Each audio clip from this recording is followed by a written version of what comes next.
Hi everybody, here we are in the Clearwater River, and today I'm going to show you the basics of fishing with bobbers and jig for steelhead.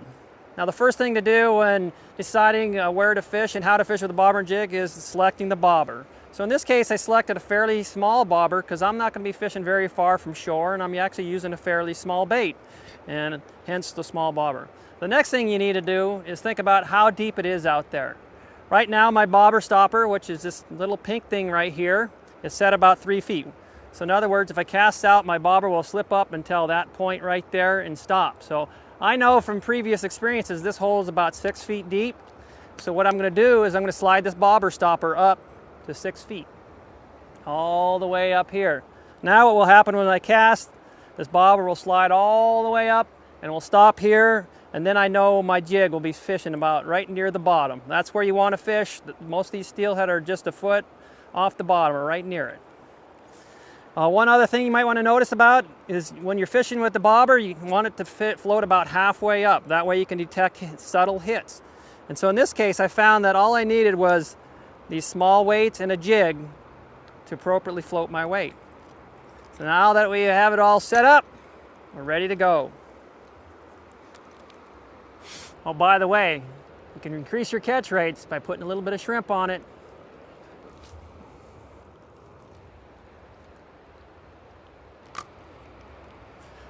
One of the nice things about bobbers is, as it starts going down the river, you can just open your bail and let line out. As long as you can see your bobber, you can keep fishing.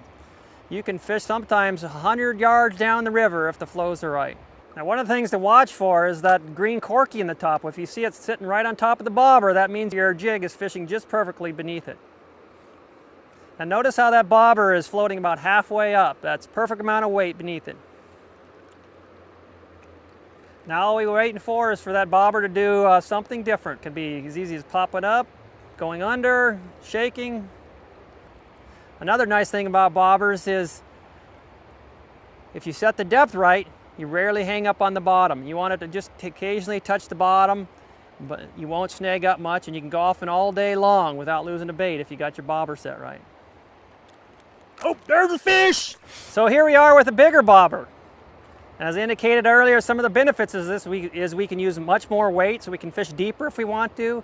We also can cast a lot farther and see strikes way out there where you can't see that with a little bobber. So watch just how far I can cast this bobber and how far I can see it out compared to the little one.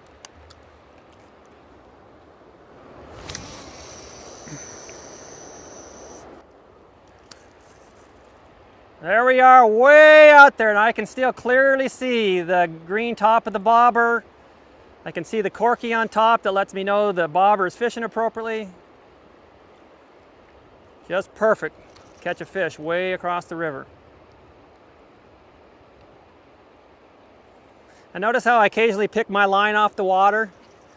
We call that kind of mending our line. That's to help reduce the drag of our line in the water. Ideally what we want that bobber to do is just float down the same speed as the current. So every once in a while you need to pick your line up like this and get it off the water, and that allows your bobber to just keep floating on down naturally.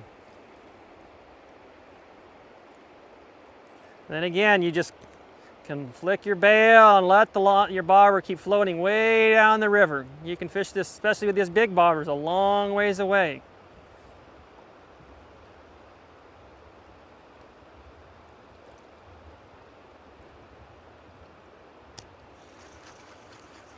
Then you do it all over again.